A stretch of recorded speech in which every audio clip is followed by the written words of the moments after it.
This story is very meaningful. Everyone should hear it. Listen to Brian tell the story. My name is Elena. I'm a marketing professional, ambitious and independent, yet often feeling like I'm drowning in a sea of expectations and manipulations. For years, I put up with my family's constant demands, especially from my mother and younger sister. They've always seen me as their financial backup, their emotional cushion, and their personal me, but today, everything changed. The tension had been building for weeks now, but it reached its boiling point this afternoon. I'm sitting at my desk, staring at the blank screen of my laptop, the soft hum of the office around me doing little to distract me from the storm in my head. My phone buzzes. I know it's my mother. I hesitate, but after a deep breath, I pick up. Elena, my mother's voice is sharp, like she always speaks when she needs something. I need you to send me the money for the house payment. You know how tight things are with your father's medical bills. You've been making more money lately, haven't you? I'm sure you can help us out again. I clench my fists, feeling the anger rise within me. I'd just been paid and I knew what was coming. She always needs something, and when I give, it's never enough. I've already helped you last month, Mom, and you said you'd be able to manage for a while, I reply, my voice trembling despite my best efforts to stay calm. Don't be selfish, Elena, she snaps, her tone shifting, almost condescending. You've always had more than us. You don't even need that money. Think of your family for once. Her words sting more than they should. I know she doesn't mean to hurt me, but the truth is she never really asked for me. She demands. I take a deep breath, trying to push back the tears that are threatening to come. I've made a decision, Mom. I can't keep doing this. I can't keep sacrificing my future to prop up yours. I've been giving everything, and it's not enough. It will never be enough. There's a long silence on the other end of the line. I can hear her breathing, but she doesn't respond immediately. Finally, she says in a quieter tone, "So you're just gonna leave us? Is that what you're saying after everything?" My heart drops. That question hits me harder than I want to admit. I've been so focused on my own survival that I haven't even stopped to think about how my absence would affect them. But the truth is, I've given up my life for them, my time, my energy, my dreams, only to be met with disappointment and guilt. Mom, I can't, I choke out, the words barely audible. I'm sorry, but I'm done. I'm taking control of my life. It's time for me to go. There's a sharp intake of breath on the other end of the phone. You can't do this. You owe us. And in that moment, I feel something inside me break. I've been walking this fine line between duty and desire for so long, but it's finally clear to me that if I don't choose myself now, I'll lose everything. I hang up the phone without another word.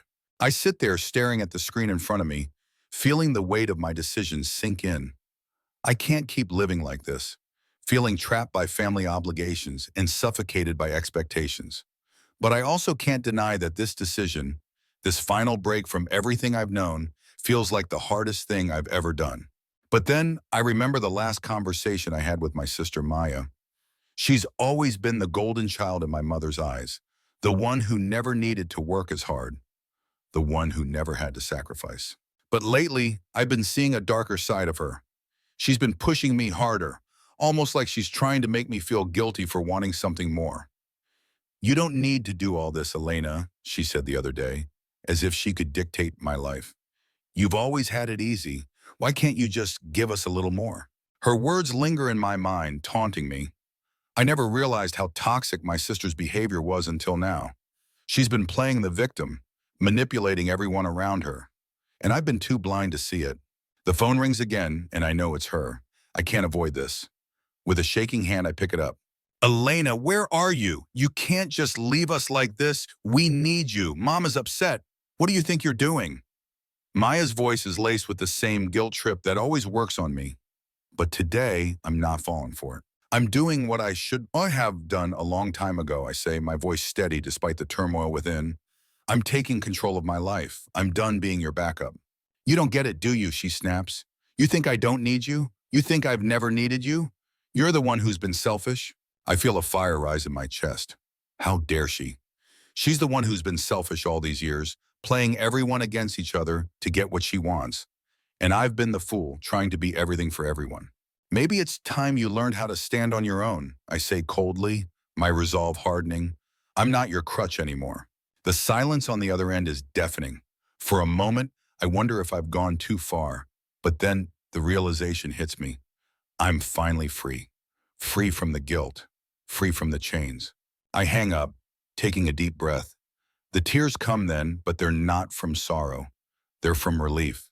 The weight that's been holding me down for so long is finally lifting. I'm doing it. I'm taking control.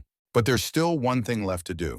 I look at my phone, at the string of missed messages and missed calls from my mother, my sister, and everyone else who's depended on me. I can't go back now. I've made my decision. And I know it's the right one.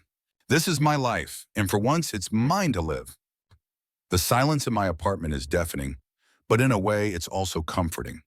For the first time in a long while, I don't feel the pressure of expectations, the weight of guilt, or the anxiety of not being enough. I stare at my phone, a screen filled with messages from my family, all begging me to come back, to fix things, but I don't. I pull my knees up to my chest and sit there, letting the moment sink in. My mind races, thoughts tumbling over one another. What happens now? What comes next after breaking free from everything I've ever known? The world feels so much bigger now, yet somehow smaller too. There's so much to figure out, so much I've put on hold for so long. The first thing I decide to do is go for a walk. The fresh air will clear my head, I think. As I walk out the door, I take a deep breath, savoring the cool breeze that brushes against my face. I walk aimlessly through the streets, not really heading anywhere. The sounds of the city are a comforting hum around me, but my thoughts are still on my family. I know it'll take time for me to process everything, but I can't help but wonder, will they ever understand? Will they ever accept that I can't keep doing this? I find myself walking past a small cafe that I've always liked, the one I used to go to when I needed to escape for a moment. The warm, comforting smell of coffee draws me in, and before I know it, I'm sitting at a corner table sipping on my drink and trying to steady my nerves. But there's still a nagging feeling deep inside me, something I can't quite shake. And then I see him, David. David's the type of guy I've always been drawn to. Strong, confident, with a kind of presence that makes you feel like you're the only person in the room. We've met a few times through work, but I've never really gotten to know him. And right now, as I watch him approach my table, I'm not sure what to feel. Is this fate, or is this just another distraction from my decision? Elena, he says with a smile, sitting down across from me without asking. I didn't expect to see you here. I try to smile, though it feels forced. Yeah, just needed a change of scenery, you know? David tilts his head, studying me closely. He's always been observant, always had a way of seeing through people, and right now I can tell he's picking up on something. You look different, like something's changed. My stomach tightens. I've never been good at hiding my emotions, and I wonder if David knows that about me. I guess you could say that, I reply, trying to stay composed. Just figuring some things out. There's a long pause, and I wonder if he'll push further, if he'll ask what's really going on. But David doesn't. Instead, he takes a sip of his coffee and changes the subject, talking about work, about projects, about anything but the truth I'm so desperate to avoid. But it's hard to ignore the fact that his presence is somehow comforting, like a steady anchor in a sea of uncertainty. There's a part of me that wants to open up to him, to tell him everything, to ask him what I should do next. But I can't, not yet. We talk for a while, but the conversation feels distant, like we're both trying to avoid something unsaid. And yet, I can't help but notice how easy it is to be around him, how comfortable his presence feels, even though we barely know each other. After a while, David stands up, brushing off his pants. Well, I should get going, but if you ever want to talk, or if you just need a distraction, you know where to find me. I nod, grateful but hesitant. Thanks, David, I appreciate it. As he leaves, I sit there alone with my thoughts. It feels like the universe is sending me little signs, little hints. Maybe David isn't just a distraction after all. Maybe he's here to show me that there's more to life than the path I've been walking. Maybe this is what I need. Someone who understands, someone who doesn't demand, someone who's simply there. But as much as I want to believe that, a part of me still hesitates. I can't just forget everything that's happened. My family, my career, my future, everything is still uncertain, still in flux. I finish my coffee and leave the cafe, my mind still spinning. The world is full of possibilities, but I'm not sure where to start. My thoughts are interrupted by a text message from Maya. Mom's furious. She wants you to come back. This isn't just about money anymore, Elena. She's making things worse. I stare at the message for a moment, feeling a familiar pang of guilt. Maya always knows how to push my buttons, how to make me feel like I'm the one causing all the chaos. But this time I don't reply. Instead, I delete the message, feeling a sense of power I haven't felt in years. I don't need their approval anymore. I don't need their permission to live my life. I don't need to go back to a family that sees me as nothing more than a resource. I'm free. And for the first time, that freedom doesn't feel as terrifying as I once thought. It feels like the beginning of something new, something that could be better, something that could be mine. As the days pass, I find myself thinking about David more and more. The way he listened, the way he made me feel like I wasn't invisible, even when I was lost in my own thoughts. I didn't expect it, but there was something about him that felt different, something that pulled me in. The kind of warmth he radiated was something I hadn't felt in a long time, certainly not from my family.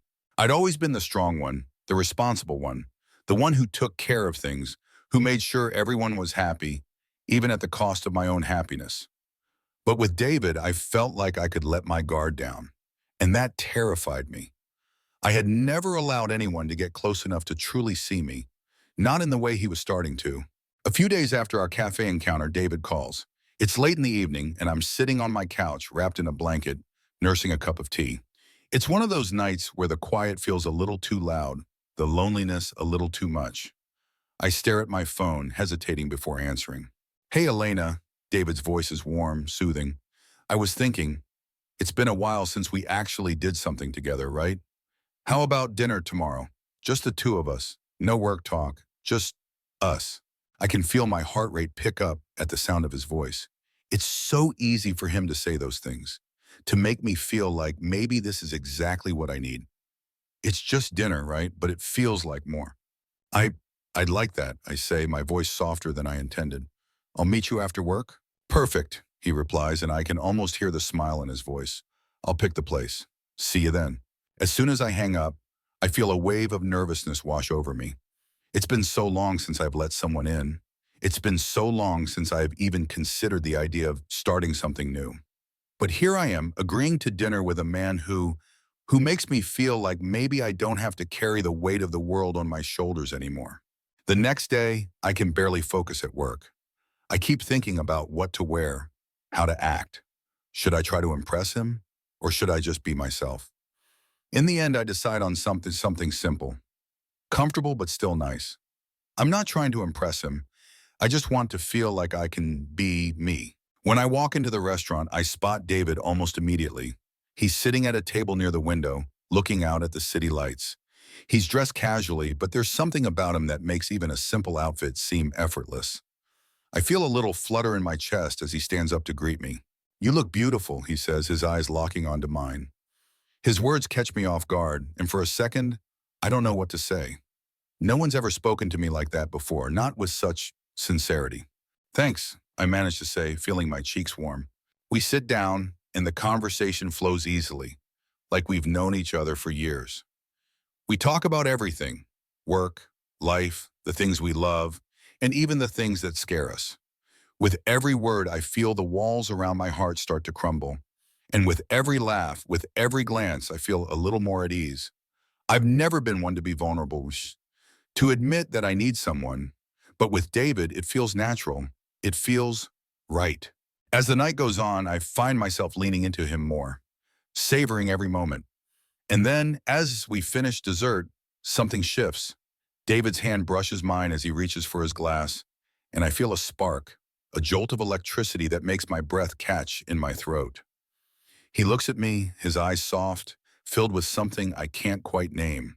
Elena, he says softly, his voice barely above a whisper.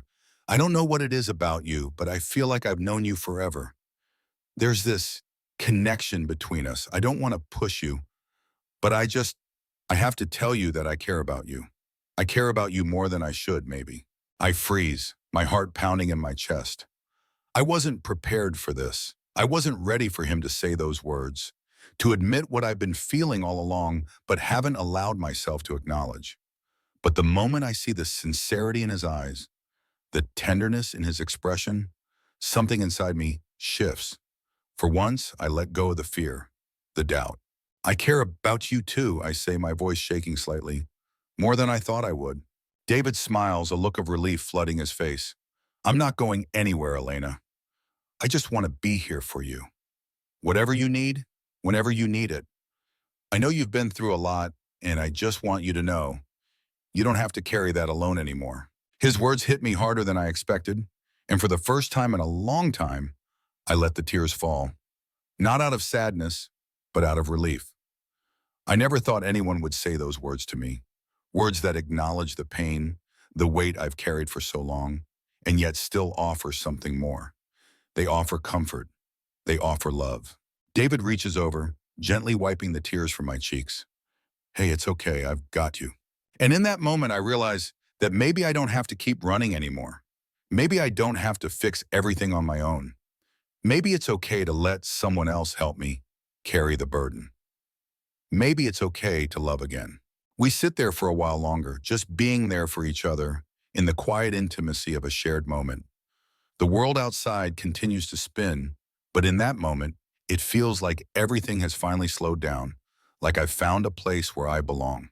I don't know what the future holds, but for the first time in a long time, I'm not afraid. I'm not alone, and that's enough for me right now. The weeks that followed felt like a dream. My relationship with David blossomed in ways I never thought possible.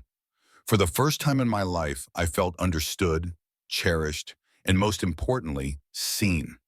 Every day, he showed me that there was more to life than the constant ache of trying to prove myself, that there was peace in surrendering to love and allowing myself to be vulnerable. Together, we built something stronger than I had ever imagined, a partnership based on trust, healing, and mutual respect. But as for the family I left behind, the toxic, manipulative people I once called my own, they began to unravel. My mother's influence continued to fade as her grip on the family loosened. She had spent so many years creating an illusion of control, forcing everyone to dance to her tune, but in the end, it was all a house of cards. Her reputation tarnished with every attempt she made to destroy me, and soon even those who once supported her turned away. One night, I received a call from an unknown number. It was my mother, her voice trembling with a mixture of rage and desperation. Elena, I've made mistakes. You have to understand, she pleaded, the arrogance that once defined her now replaced by a pitiful cry for help. I need you. I need you back. But I didn't need her anymore. I wasn't the scared little girl she had molded me to be. I had found my voice, and I would no longer let her manipulate me with her guilt or her lies.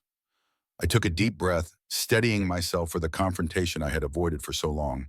I'm done, Mom. I said softly, but with a finality that left no room for negotiation. You've hurt me for the last time, and I'm not going to let you keep dragging me down. There was silence on the other end of the line, a long, suffocating silence, before her voice cracked. You'll regret this, Elena. You'll regret abandoning your family. But I didn't regret it, not for a second. I had walked away not just from her, but from the version of myself that had been shackled by her expectations, her cruelty, and her lies. And in doing so, I had found a strength that I never knew I had. I had found the courage to live for myself, to love without fear, to accept my flaws and imperfections. I had found David, and in him, I found a kind of love that had always been missing, a love that was patient, kind, and completely unconditional. Meanwhile, my mother's empire of control crumbled. The allies she had once relied on began to turn their backs on her, tired of her manipulative ways. Her business ventures faltered, and the facade she had so carefully constructed began to collapse, revealing the broken, desperate woman beneath. And in the end, she was left with nothing. No power, no love, no influence. She had pushed everyone away, including the only person who had ever truly cared about her. And me, I found peace. I found a life that was truly my own. David and I built a future together, not one based on perfection, but one based on acceptance and shared goals. We laughed together, we cried together, and we grew together. And every day I was reminded that love, real love, heals all wounds. My past didn't define me anymore. It was the future, the love I had found, and the person I had become that mattered. The lesson of my journey was clear. Toxic people will try to tear you down, to make you doubt your worth, to control you with guilt and fear. But you can break free from their grip. You can choose your own path, reclaim your happiness, and surround yourself with people who love you for who you are, not for what they want you to be. As for my mother, I don't know what the future holds for her. Maybe one day she'll find redemption, but that's no longer my burden to carry. I have learned to walk away, to let go of the past, and to move forward with a heart full of hope. And as for you, dear reader, remember this. Never let anyone make you feel small. Never let anyone define your worth. You have the power to create the life you want. Don't let anyone take that away from you. If you've ever felt trapped, manipulated, or broken by someone, know that there's always a way out. There's always a chance for a fresh start, and there's always love waiting for you on the other side. So tell me, what would you do if you found the courage to walk away from the people who hurt you? Would you stay in the past, or would you take a chance on the future? Share your thoughts with me. I'd love to hear your story.